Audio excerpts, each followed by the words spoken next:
আজকের আলোচনার বিষয় হবে ক্লাস 5-এর প্রথম অধ্যায় নিয়ে। চলো তাহলে প্রথম অধ্যায়ে লেকচারটা শুরু করি। প্রথমে কি আছে? আমাদের পরিবেশ। তাহলে আমাদের পরিবেশে কি আছে? আমরা তো ছোট ক্লাস থেকে জেনে আছি আমাদের পরিবেশ কি জিনিস, ঠিক আছে?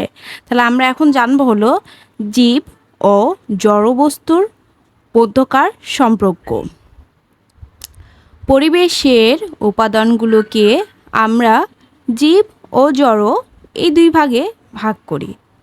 মানুষ, পশু পাখি, গাছপালা এরা হলো জীব। মাটি, পানি, বায়ু, গাড়ি, চেয়ার, টেবিল ইত্যাদি হলো জড়। তাহলে আমরা এখন জানি জীব কাদের বলা হচ্ছে। জীব হলো যাদের জীবন আছে তাদেরকে জীব বলে, আর জড় হলো যাদের জীবন নাই তাদেরকে জড়বস্তু বলে।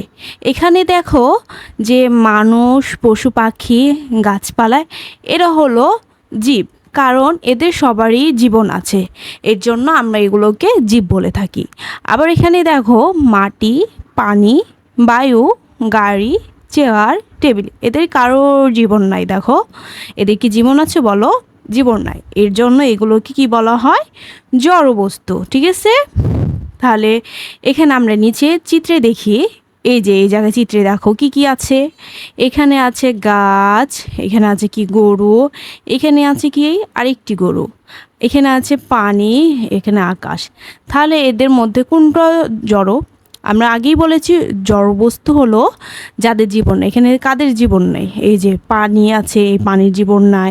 এই যে এখানে আছে মাটি, এদের হলো কারোর জীবন নাই, ঠিক আছে? আবার এখানে দেখো এই যে গরুর জীবন আছে, এর জন্য এদেরকে কি বলা হয়? জীব বলা হয়। এই যে গাছের জীবন আছে, এর জন্য আমরা গাছকে বলি হলো জীব, ঠিক আছে? এই সাইডে দেখো, তার মানে কি এখানে বোঝানো হয়েছে যে জীব ও জড়বস্তু দুটাই এই চিত্রে রয়েছে। আবার এই সাইডে দেখো যে কি রয়েছে, এখানে রয়েছে গাড়ি, এখানে রয়েছে বাড়ি, গাছ, এখানে ওয়াল, রাস্তা, এখানে রয়েছে এই যে রিক্সা চালাচ্ছে এক লোক, এখানে রিক্সাতে বসে আছে। তাহলে এগুলো কি? এই যে যারা এই যে মানুষকে আমরা কি বলে থাকি? মানুষকে বলে থাকি, মানুষের জীবন আছে এর জন্য মানুষকে বলে থাকি জীব, ঠিক আছে? এখানে জীব, এই যে গাড়ির হলো জীবন নাই, এর জন্য এগুলোকে কি বলা হয়? জড়বস্তু, ঠিক আছে? এই যে আছে বাড়ি, তারপরে হচ্ছে রাস্তা, এগুলোকে কি বলা হয়? জড়বস্তু, ঠিক আছে? তাহলে এখানেও জড় এবং জীব দুটোই রয়েছে।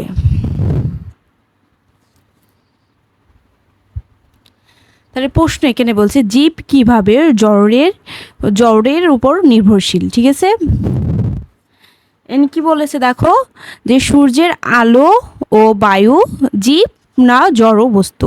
তাহলে সূর্যের আলোর কি জীবন আছে? বলো, সূর্যের আলো তারপর বায়ুর জীবন আছে? জীবন নাই, এর জন্য এগুলো কি?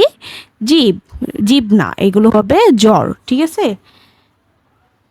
খাদ্য তৈরির জন্য উদ্ভিদের সূর্যের আলো, বাতাস ও অন্যান্য জিনিস প্রয়োজন।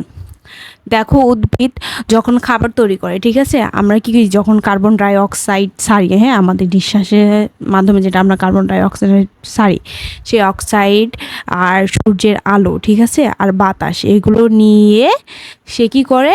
তার খাদ্য তৈরি করে, ঠিক আছে? এর জন্য উদ্ভিদ জড়বস্তুর ওপর নির্ভরশীল, কারণ উদ্ভিদ সূর্যের আলো, বাতাস এগুলো দিয়ে তো খাবার তৈরি করে, ঠিক আছে?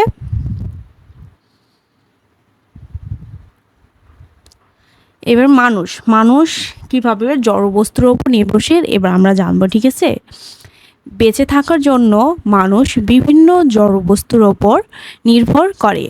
মানুষের শ্বাস গ্রহণের জন্য বায়ু এবং পান করার জন্য পানি প্রয়োজন। পুষ্টির জন্য খাবার প্রয়োজন। ফসল ফলানো ও বাসস্থানের জন্য মানুষের মাটির প্রয়োজন। এছাড়াও জীবনযাপনের জন্য বাসস্থান, আসবাবপত্র, পোশাক, যন্ত্রপাতি ইত্যাদি প্রয়োজন। তাহলে ধরো আমরা যখন শ্বাস গ্রহণ করি কি করে, যখন আমরা শ্বাস নিই, হ্যাঁ আমরা অক্সিজেন তো শ্বাস নিই, ঠিক আছে, সেই শ্বাসটা আমরা কোথায় বায়ু থেকে নিই।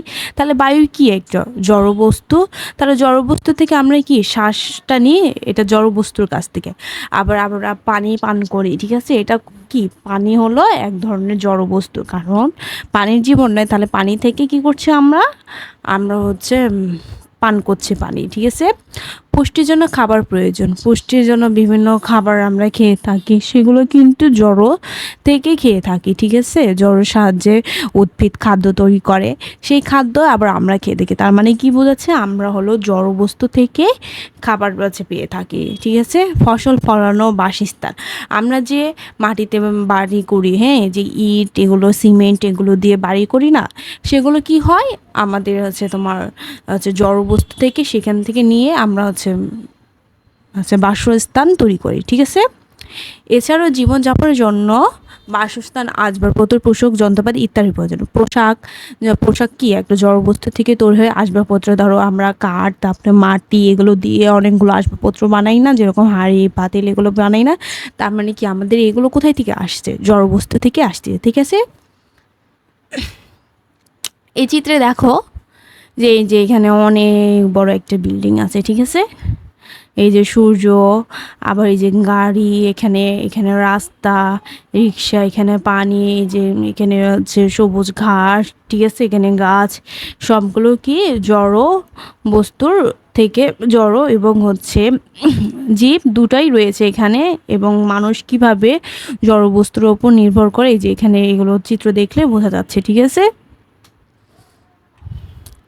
অন্য অন্য প্রাণী, হ্যাঁ এই যে আমরা মানুষ যে জড়বস্তুর ওপর নির্ভরশীল, ঠিক আছে, অন্য অন্য প্রাণীও একইভাবে কিন্তু নির্ভরশীল। দেখো কি বলছে, অন্যান্য প্রাণীও বেঁচে থাকার জন্য জড়বস্তুর ওপর নির্ভরশীল। সকল প্রাণী বেঁচে থাকার জন্য বায়ু, পানি ও খাদ্য প্রয়োজন। মাটি এবং পানি অনেক জীবের বাসস্থান, অনেক পোকামাকড়, কেঁচো ইত্যাদি মাটিতে বাস করে। আবার মাছ, চিংড়ি পানিতে বাস করে। তাহলে আমরা এখানে আগে চিত্রটা দেখে নিই, তারপরে আমি বিস্তারিত বলতেছি। দেখো এখানে চিত্র কি আছে, এখানে আছে হলো এই যে একটা হলো পুকুরের মতো একটা জায়গা, এই জায়গাটার ভিতর পানি আছে, পানির মধ্যে কি আছে, এই যে মাছ, মাছ কি করতেছে, এই পানির ভিতরে বসবাস করতেছে। এই যে অনেকগুলো পোকামাকড়, তারপরে এই যে সবুজ ঘাস, এগুলো হচ্ছে পানির মধ্যে কি করছে, বসবাস করছে। তাহলে আমরা কি বলতে পারি, পানিতে যেখানে বলছে মাটি এবং পানি অনেক জীবের বাসস্থান, তার মানে কি অনেক জীব, এই যে মাছগুলোর জীবন আছে, তার মানে কি এগুলো জীব, আর এই জীবগুলো কোথায় বাস করছে, পানির নিচে। তাহলে আমরা বলতে পারি পানির নিচে জীব বাস করতেছে, ঠিক আছে। আবার এই সাইডে দেখো চিত্রে কি আছে, এখানে আছে হলো এই যে মাটি, এই মাটির নিচে কি আছে, এই দেখো দেখো কি বড় ইঁদুর ঢুকে আছে, তার মানে কি আছে মাটির নিচেও এই যে ইঁদুর আছে বসবাস করে। আবার এই দেখো কেঁচো, দেখো কেঁচো, তার এই যে কেঁচো আর এই যে পোকামাকড় দেখছো মাটির নিচে বসবাস করতেছে, ঠিক আছে। তার মানে কি বোঝাচ্ছি আমরা, এখানে মাটিতেও অনেক জীবের বাসস্থান, ঠিক আছে। তারপর দেখো সকলে বেঁচে থাকার জন্য বায়ু, পানি, খাদ্যর প্রয়োজন। দেখো অনেক প্রাণী, এই যে মাছেরও তো অক্সিজেন প্রয়োজন, অক্সিজেন প্রয়োজন না, তার মানে কি বায়ু থেকে অক্সিজেন নেয়। তারপর অনেকে যে যে ইঁদুর আছে, এখানে হচ্ছে পোকামাকড় আছে, তাদেরও তো খাদ্যের প্রয়োজন। এই খাদ্যগুলো কোথায় থেকে পায় তারা, এই যে মাটির নিচ থেকে ওরা এইগুলো হচ্ছে পেয়ে থাকে, ঠিক আছে। এবার আমরা দেখব, আমরা এতক্ষণে দেখেছি যে মানুষ ও অন্যান্য প্রাণী কিভাবে জড়বস্তুর ওপর নির্ভরশীল। এবার দেখব হলো যে উদ্ভিদ কিভাবে জড়বস্তুর ওপর নির্ভরশীল। বেঁচে থাকার জন্য উদ্ভিদ পরিবেশের বিভিন্ন জড়বস্তুর ওপর নির্ভর করে, যেমন মাটি, পানি, বায়ু ইত্যাদি। তাছাড়াও সূর্যের আলোর উপরেও উদ্ভিদ নির্ভরশীল। উদ্ভিদ সূর্যের আলো, পানি ও বায়ু থেকে কার্বন ডাই অক্সাইড ব্যবহার করে নিজের খাদ্য নিজেই তৈরি করে। পানি আবার বিভিন্ন উদ্ভিদের আবাসস্থল, যেমন শাপলা, কচুরিপানা ইত্যাদি। তাহলে এখানে এই যে এই চিত্রে দেখো যে এই দেখো একটা গাছ আছে, এই গাছ কি করছে, এই যে এখানে সূর্য আছে, এই সূর্য থেকে আলো গ্রহণ করে, ঠিক আছে। আর আমাদের ত্যাগকৃত কার্বন ডাই অক্সাইড এর সাহায্যে তিনি এই যে পাতায়, এই যে পাতা দেখছো, এই পাতাতে কি করে খাদ্য তৈরি করে, ঠিক আছে। ও এই যে এই পাতাতে ওর নিজের খাদ্য নিজে তৈরি, মানে কি বলেছে, গাছ নিজেই রান্না করে নিজেই খায়, ঠিক আছে। তাহলে এই যে মাটি থেকে এই যে মূলের মাধ্যমে সে এই যে খাবার গ্রহণ করে, পুষ্টিকর খাবার গ্রহণ করে, এই যে মূলের মাধ্যমে পানি শোষণ করে সে এই পাতাতে খাদ্য তৈরি করে।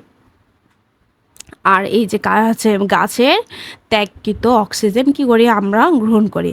তাহলে এই গাছ কি করছে, এই যে সূর্যের আলো একটি কি জড়বস্তু এবং কার্বন ডাই অক্সাইড একটা বায়ু, তাহলে এটা বায়ু তো জড়বস্তু, তাহলে এই জড়বস্তু দিয়ে কি করছে উদ্ভিদ তার নিজের খাদ্য তৈরি করছে। আবার এখানে দেখো যে পানির মধ্যে অনেকগুলো হচ্ছে তোমার হচ্ছে গাছপালার হচ্ছে আবাসস্থল আছে। তোমার যেমন শাপলা, আমরা শাপলা কোথায় দেখি, অনেকগুলো হাওর পুকুরে অনেক সময় শাপলা থাকে, শাপলায় কি করে পানির উপরে একটা হচ্ছে আবাসস্থল তৈরি করে। কচুরি পানা এগুলো কি পানির উপর থাকে, ঠিক আছে। তাই আমরা এখানে বলতে পারি যে শাপলা বা অন্যান্য উদ্ভিদেরও আবাসস্থল রয়েছে পানিতে। জীব বেঁচে থাকার জন্য পরিবেশে বিভিন্ন জড়বস্তুর ওপর নির্ভরশীল।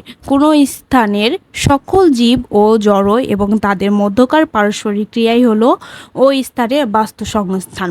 তাহলে এখানে কি বলা আছে, কোনো স্থানের সকল জীব ও জড় এবং তাদের মধ্যকার পারস্পরিক ক্রিয়াই হলো ওই স্থানের বাস্তুসংস্থান। এখানে বোঝাচ্ছে জীব ও জড়বস্তু একে অপরের উপর কীভাবে পরস্পরের নির্ভরশীলের মাধ্যমে একটা বাস্তুসংস্থান তৈরি করেছে। এখানে সেটাই বোঝানো হচ্ছে যে ধরো জীব হচ্ছে জড়ের উপর হচ্ছে নির্ভর করে এবং জড়বস্তু জীবের উপর নির্ভর করে, এটাই মাধ্যমে তারা বাস্তুসংস্থান তৈরি করে।